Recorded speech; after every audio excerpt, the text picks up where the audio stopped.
But isn't it kind of scary? Because I mean, through that process, you were allowing yourself to grow and learn and kind of evaluate technologies in there as well. But you immediately put it out on YouTube, right, for others to consume and to learn from as well.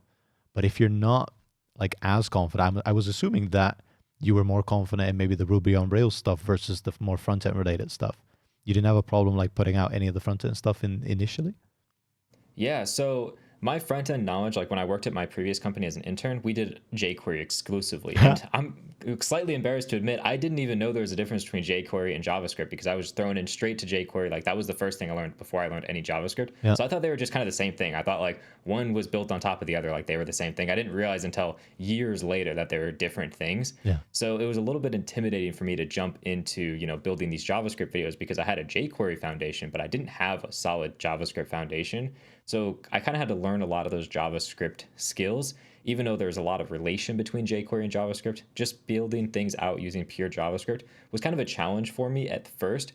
And it was nice being able to do these videos though, because I would kind of have to learn these topics. I would figure them all out and then I could make a video on it.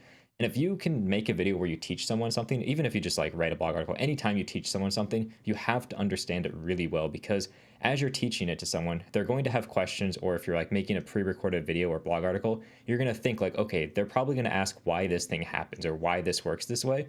And you need to know why that works that way in order to explain it. So you really need to learn something at like a fundamental level because I could do super basic JavaScript stuff before, but couldn't tell you why everything worked the way it did until I started making videos on it. And I had to ask myself, okay, why does this work this way? People are going to ask that. I need to know why this works that way. Yeah, I mean that makes a lot of sense, right? You feel responsible in teaching in that way as well. So when questions come, you don't just want to be like, "Well, I don't know," and then that's the end of it.